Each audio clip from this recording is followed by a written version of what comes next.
যেহেতু বর্ষাকাল, তো লাকড়ির কিন্তু বিরাট সমস্যা। তবে আমরা এদিকে এতটা সমস্যা নাই। এই যে দেখতেছেন, আমরা কিন্তু বাঁশ কঞ্চে এগুলা দিয়ে রান্না বাড়া করি। তারপরে আজকে একটু রোদ ছিল, যার কারণে কিছু লাকড়ি জোগাড় করলাম। সারাদিন রোদ খাওয়াইছি, তো এখন আস্তে আস্তে করে নেই।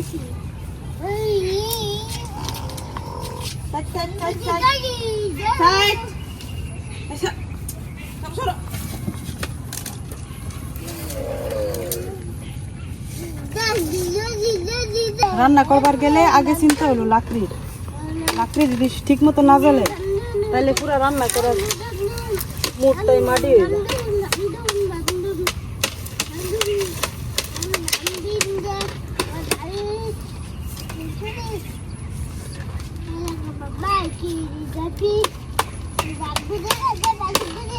এগুলো একদম শুকনা বাঁশ, তো ওইটি বড় বড় একটু কাটতে লাগবো।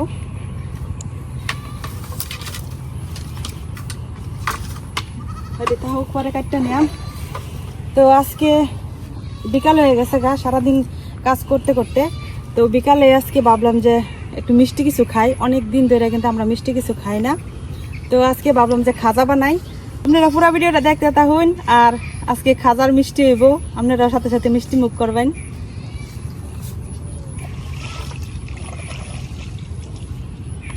আজকে বিকালটা কিন্তু অনেক সুন্দর, হালকা হালকা বাতাসও বইতেছে আর গরম নাই তেমন একটা। তো এখন খাজা বানাইতে বসে পড়ছি। আর এই যে আমার হাতে আছে ময়দা।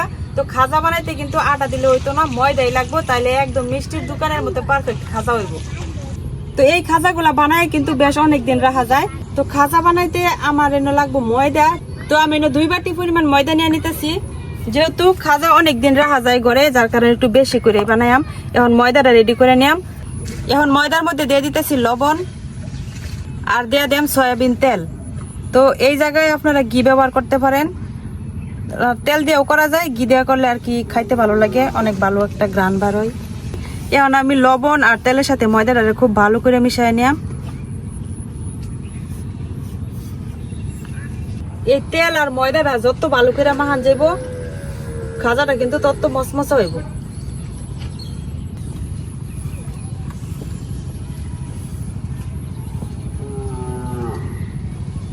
তো আমার ময়দাটা খুব সুন্দর করে তেলের সাথে মিশে নিয়ে গেছে। এখন আমি নর্মাল যে ঠান্ডা পানি, ঘরের পানি, এই পানি দিয়ে সুন্দর করে ডো বানাই নিলাম।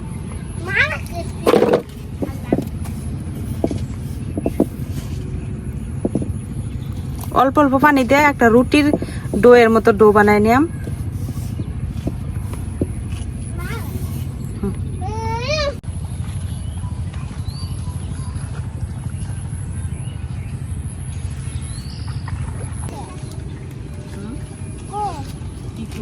আমার ময়দার ডোটা কিন্তু মাখানি শেষ।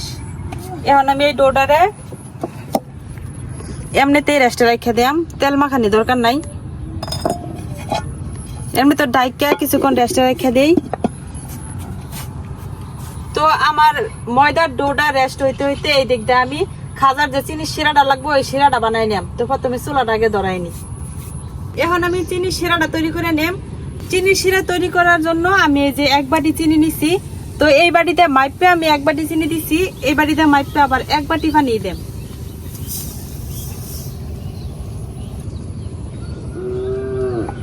এক বাটি চিনি দিছি আর এখন এই যে 1 বাটি পানি দিতেছি। এখন একটু লড়াই ছড়াই দিলাম।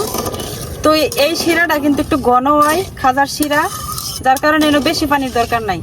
আর এই চিনিটা শুধু একটা বলক উঠলে হয়ে যাব।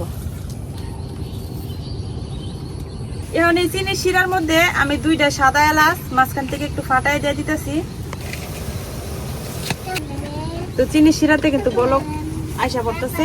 তো আর বেশিক্ষণ জাল দিতাম না, চিনির শিরাটা এমনিতে ঠান্ডা হইলে আরো ঘন হয়ে যাবে। এরকম হাত দিয়ে 2 আঙ্গুল দিয়ে এরকম চাপ দিলে যে এক তারের মতো একটা সুতার মতো হইব। যেহেতু আমি এনে চিনি আর পানি সমান সমান দিছি, তারপরে আবার জালও দিছি, তো শিরা কিন্তু অনেকটাই ঘন হয়ে গেছে। আর এইভাবে রাখে দিলে কিন্তু চিনি জমে যাব, যার কারণে আমি এনে দিয়ে দিতেছি লেবুর রস। লেবুর রসটা দিলে চিনিটা জমতো না। তো এখন শিরাটা আমি নামাই রাখাম। শিরাটা আমি বাটির মধ্যে ডাইলা রাখতেছি যাতে ঠান্ডা হয়ে যায়।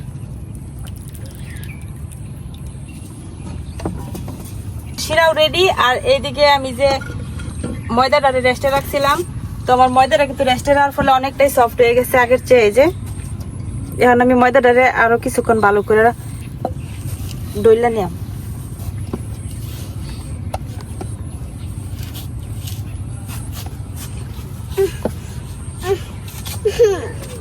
যে ময়দাটা আমি খুব সুন্দর করে কিন্তু ডইলা নিছি। এখন আমি এটা থেকে লিচি কাটটা নিলাম। আমি এরকম ছোট ছোট করে এরকম বল বানাই নিতেছি, কারণ আমি রুটিগুলো একটু ছোট ছোট করে বানাইম। কারণ আমি যে রুটিটা বানাইম আমার এই ফিরিটা লোক ছোট, তো বড় ফিরি হইলে দুইটা বানাইলেই হয়ে যায় সুন্দর। আমার এটা ছোট দেখে আমার অনেকগুলো বানাইনি লাগবে। এখন আমি একটা মিশ্রণ বানাই নিলাম। তো এই যে বাটি নিয়ে নিছি, এই বাটির মধ্যে আমি অল্প একটু ময়দা নিয়ে নিলাম। ময়দার সাথে আমি দিয়ে দিতেছি তেল। এখন এটা ভালো করে মিশাই একটা মিশ্রণ বানাই নিলাম, এটা আমার পরবর্তীতে কাজে লাগবে। তো আমার সবকিছু কিন্তু রেডি। এখন আমি একটা একটা করে রুটি বানাই নিলাম। প্রথমে নর্মাল যে রুটি, এই রুটির মতো করে আমি প্রথমে একটা রুটি বানাই নিতেছি।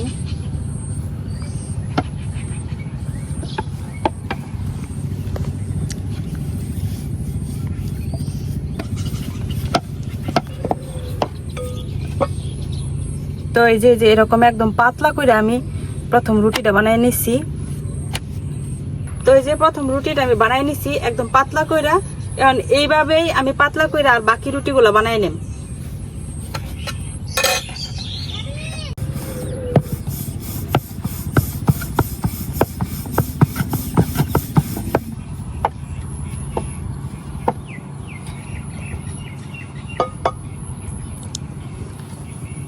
এই যে আমার সবগুলা রুটি কিন্তু বানানি শেষ। এখানে আমার 6-7টা রুটি হয়েছে। এখন আমি যে রুটিগুলা বানাইছি সবগুলা রুটিরে ভাজে ভাজে রাখবাম। তো প্রথমে আমি একটা রুটি রাখছি। এখন আমি যে মিশ্রণটা বানাইছিলাম একটু তেল আর ময়দা দিয়া, এখান থেকে অল্প একটু মিশ্রণ এই রুটির মধ্যে দিয়া ভালো করে মাখায় নেন।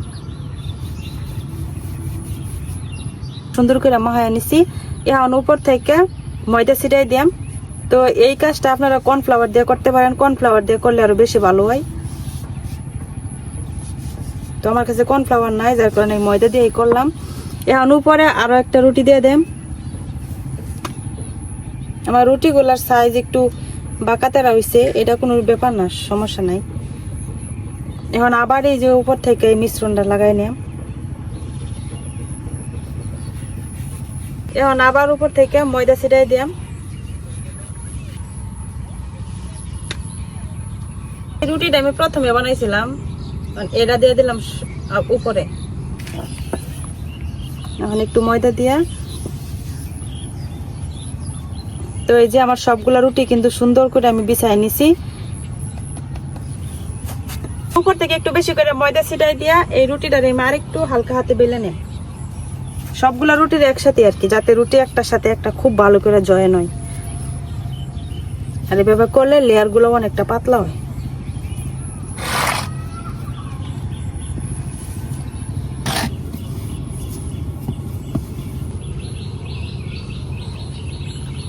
এখন আমি রুটিটারে বাস দিয়ে নেম, যার লেগে আমি রুটিটা উল্টাই নিতেছি। তো উল্টাই নিছি। এখন হইলো রুটির এক সাইড থেকে যেরকম মোড়াইয়াম, এই যেরকম একদম চিকন কইরা এরকম গুল গুল গুল গুল কইরা মুড়াই নিতে থাকলাম একদম লাস্ট মাথা পর্যন্ত। টাইট কইরা এই বাসটা কিন্তু টাইট করে দেওয়া লাগবে।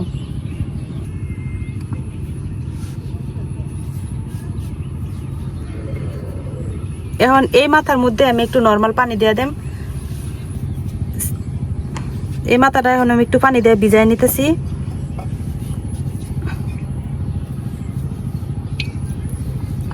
একটু বেশি করে পানি দিয়ে ভিজাই নিলাম, যাতে টাইট করে লাগিয়ে থাকে, না খুলে যায়। তো এই যে এখন আমি এটার একটু চাপ দিয়ে আর একটু গোল করে নিই। সবগুলা রুটির যে রোলটা বানিয়ে নিছি এই রোলটা থেকে আমি খাজা কাটতে নিলাম। তো প্রথমে আমি এই সাইডগুলা ফালাই দিতেছি, কারণ এগুলো সমান হয়েছে না। তো যে সাইডগুলা ফালাই দিতেছি, এই সাইডটাও ফালাই দিলাম। এখন আমি ছোট ছোট করে খাজা কাটতে নিলাম।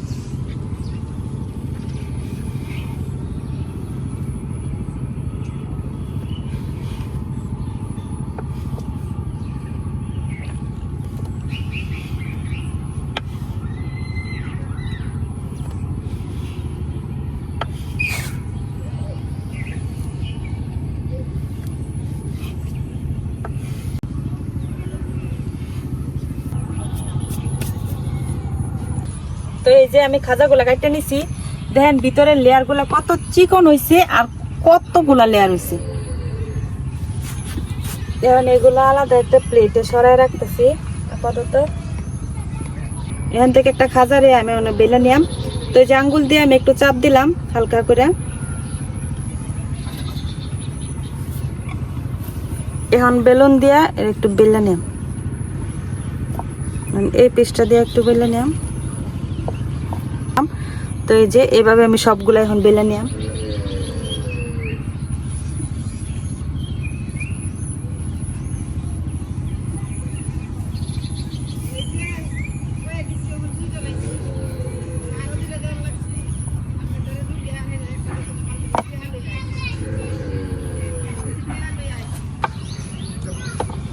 এই যে আমার সবগুলা খাজা কিন্তু বেলা শেষ। দেখেন ভিতরের লেয়ার গুলা কি সুন্দর দেখা যাইতেছে। এখন খাজাগুলা বাইজা নেওয়ার লাগে আমি কড়াই তেল দিয়ে দিতেছি।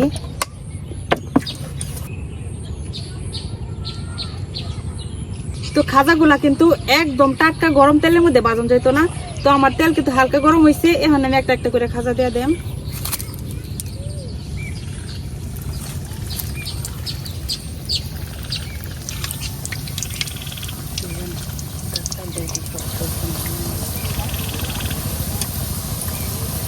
খাজাগুলা কিন্তু সুন্দর কালার আই করছে। তো আমি এর চেয়ে গাঢ় করতাম না, এই খাজাগুলো উঠাইনি। দেখেন কি সুন্দর ফুলছে খাজাগুলো।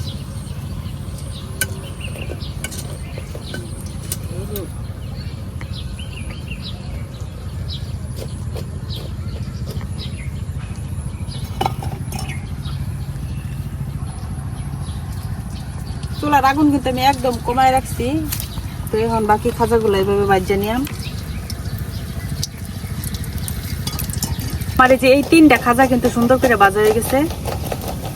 এখন এগুলো আমি তেল ছাড়াই উঠাই নিতেছি। আর বাকি যে তিনটা আছে এটা আরেকটু ভাজা হইব।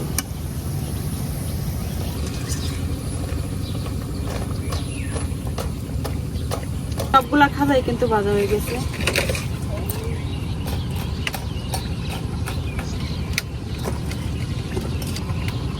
তো এই যে আমার সবগুলা খাজাই কিন্তু ভাজা শেষ। এখন হলো খাজাগুলারে শিরাতে দেওয়ার পালা। খাজাগুলাও কিন্তু ঠান্ডা হয়ে গেছে এখন। তো ঠান্ডা খাজা ঠান্ডা শিরার মধ্যে কিন্তু দেওয়া লাগবে। তো এই যে দিয়ে বেশিক্ষণ কিন্তু রাখা যেত না, শুধু এরকম একটু চুবাইয়া তারপরে উঠাই নি।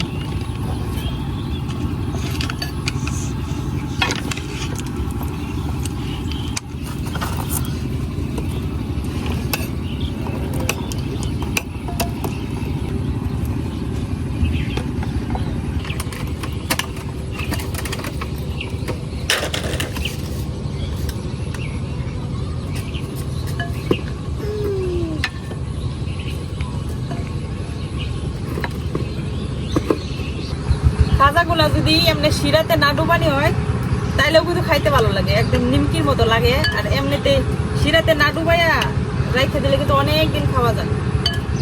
এই যে রেডি আমরা মিষ্টি খাজা। এই যে খাজাগুলোর ভিতরে লেয়ার গুলা খুব সুন্দর করে কিন্তু এই যে আলাদা আলাদা হয়ে গেছে। মজা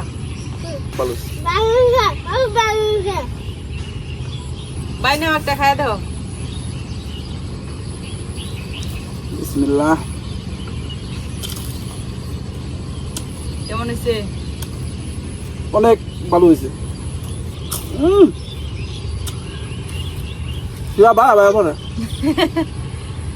শিরাতে দেওয়ার ফলেও কিন্তু একটু চুপসে গেছে না, এই যে ভিতরে শিরা ঢুকছে।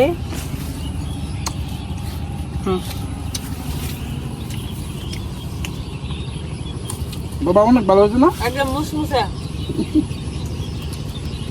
মসমস করে। তো খুব কম সময়ে কম উপকরণ দিয়ে তো ঘরে আমরা এরকম খাজা বা মিষ্টি তৈরি করে খাইতে পারি। তো আজকে ভিডিও আপনার কাছে কেমন লাগছে অবশ্যই কমেন্টে জানাবেন। আল্লাহ হাফেজ।